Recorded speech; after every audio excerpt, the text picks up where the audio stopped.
Okay, so I want you to imagine a temple, a sacred place that wasn't just attacked, but completely, systematically demolished. Not once, not twice, but an absolutely astonishing 17 times. And yet, if you go there today, it stands taller and more magnificent than ever. This is the incredible story of the Somnath Temple, the saga of faith's ultimate victory over pure destruction. So, right off the bat, that's the central question we're diving into. How is that even possible? What kind of power, what kind of force allows a single place to endure centuries of the most relentless attacks and just rise from its own ashes like a phoenix? Let's just let that number sink in for a second. 17. I mean, it's not just a number, is it? It represents this insane cycle of brutal, vicious destruction, and then this unwavering, stubborn resilience that went on for nearly 1,000 years. To even begin to understand how it survived, we have to go all the way back to the beginning. Now this is where things get really fascinating. Somnath's story, you see, it doesn't start with some king or a dusty historical record. Nope, its origins are woven right into the fabric of the cosmos, into the great mythological epics of India. So according to the ancient texts, it all kicks off with a curse. Chandra, the moon god, he was married to the 27 daughters of a powerful figure named Daksha. But here's the problem, he only really loved one of them, Rohini, and he totally ignored the others. Well, Daksha was furious and cursed him to just wither away and lose all his light. Chandra, desperate, came to this exact spot on the coast to perform this intense penance to Lord Shiva. Shiva was so pleased with his devotion that, while he couldn't totally reverse the curse, he granted him a boon. Chandra would lose his light, yes, but then he would regain it each month. And that, my friends, is the mythological origin of the waxing and waning of the moon. And this brings us to the name. Out of pure gratitude, Chandra, who is also known as Soma, asked his lord, his Nath, to live there forever. And boom, the sacred site became known as Somnath, the Lord of the Moon. And this timeline just shows you how deep the roots of this place go. Legend says the moon god himself built that very first temple out of pure gold. Then, in a later age, it was rebuilt by Ravana in silver, and then again by Lord Krishna himself in sandalwood. You see, this wasn't just a temple, it was a cosmic landmark. Okay, let's fast forward to the 11th century. By this point, Somnath wasn't just a center of faith. It was a beacon of unbelievable wealth. Its treasury was just overflowing with gold, silver, jewels, you name it. And it was this legendary splendor that unfortunately caught the eye of a storm that was brewing up north. The man's name was Mahmud of Ghazni. And you have to understand, he wasn't just a treasure hunter. He proudly called himself Butch Khan, which literally means the idol breaker. For him, Somnath was the very heart of a faith he wanted to shatter, and yet its treasure was the grand prize. And his own words, they tell you everything you need to know about his mindset. When the temple priests pleaded with him, offering him the idol's weight in gold to just leave it alone, he flatly refused. He famously declared, "I want to be known as a breaker of idols, not a seller of them." His goal was sacrilege, plain and simple. So in the year 1026, after this grueling march across the harsh Thar Desert, his army finally reached Somnath. What followed was a horrific 3-day siege. The defenders fought with incredible bravery, but they were just overwhelmed. Historical accounts say over 50,000 people were massacred. Muhammad then walked into the Sanctum Sanctorum, and with his own mace, he smashed the sacred Jyotirlinga.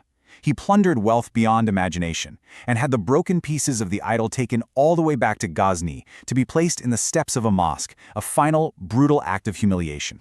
But here's the thing, that catastrophic event, it wasn't the end, not even close.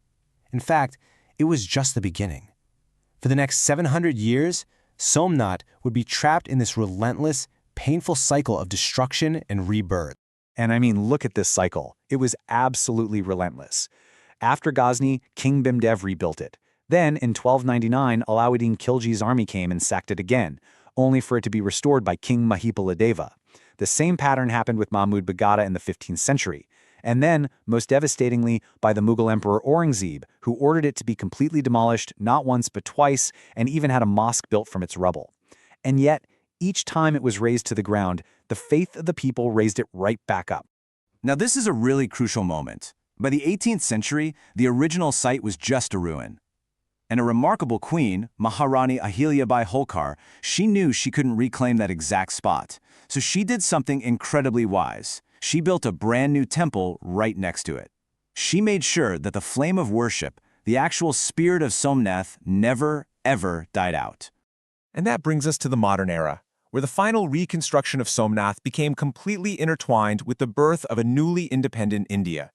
It became a powerful symbol of reclaiming a wounded but not broken civilizational pride.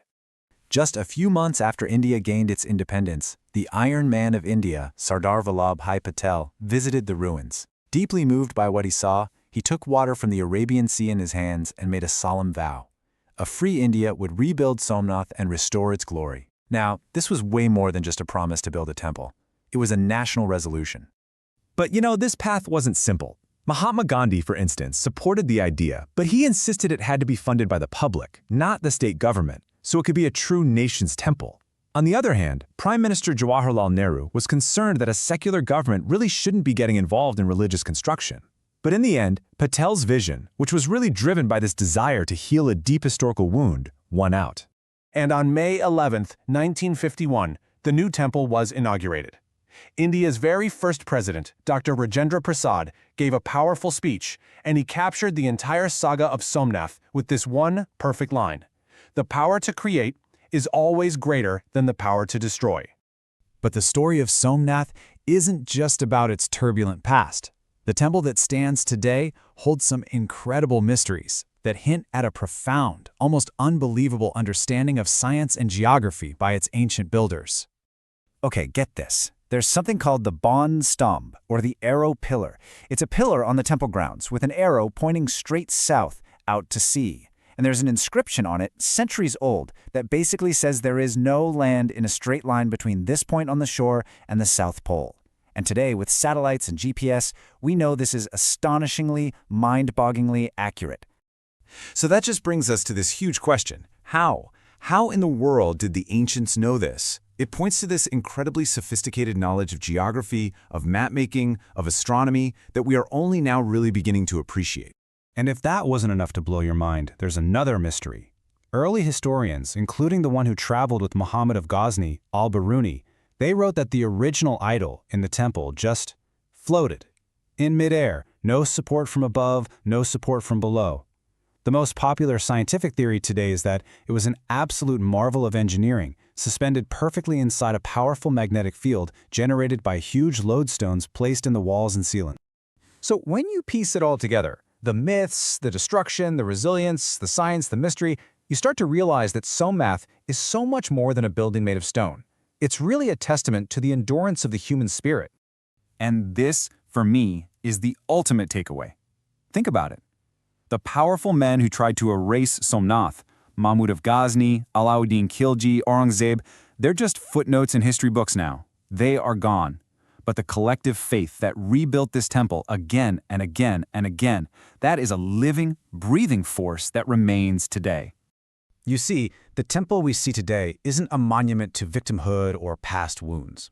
It's a powerful, living symbol of a civilization's unbreakable will to create, to endure against all odds, and to rise again, every single time, stronger than before. Which leaves us with one final thought to ponder.